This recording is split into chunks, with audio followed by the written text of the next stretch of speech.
건물을 짓는 건설 공사가 시작되면 공사장 주변에서 피해가 발생하는 경우가 많습니다. 벽이나 바닥에 금이 가고 소음과 먼지에 시달리는 건데요. 제대로 된 피해 보상을 받는 건 하늘의 별 따기라고 합니다. 조희원 기자가 취재했습니다. 서울시 광무동의 한 주택. 집으로 들어서는 계단이 쩍 갈라졌습니다. 대문도 크게 기울어 가만히 있어도 저절로 문이 열리고 안방 벽에도 균열이 생겼습니다. 집 바로 뒤 30m도 안 되는 거리에서 아파트 공사가 진행되면서 생긴 일입니다. 공사가 시작되면서 보시는 것처럼 이렇게 벽에 금이 가기 시작했는데 손가락이 들어갈 정도로 넓습니다. 최근에는 수도세가 너무 많이 나와 확인해 보니 상수도관이 파열돼 있기도 했습니다.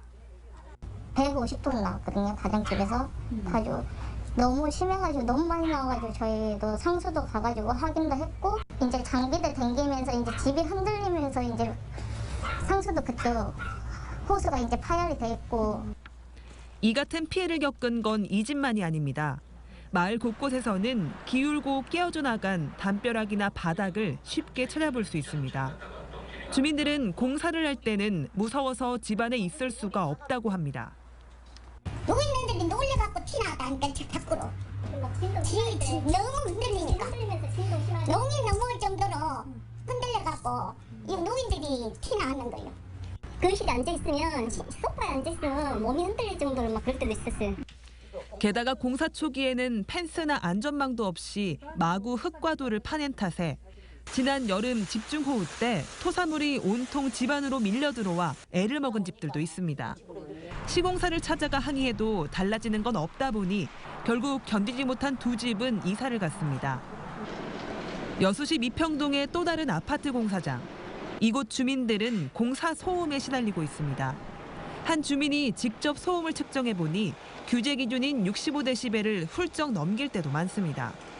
비산먼지로 인한 피해도 만만치 않아 지난 여름부터 문을 열지 못하고 있습니다. 그 소음을 그때 재봤을 때 70데시벨은 넘었으니까 안에서 됐을 때도 이제 문을 못 여는 것도 이제 건설기계에서 나오는 각종 매연이나 그런 비산먼지들. 올해 8월부터 여수시는 공사장에서 발생하는 소음과 진동, 비산먼지 피해를 관리하는 조례를 제정해 시행하고 있지만 처벌이나 보상 규정은 없습니다.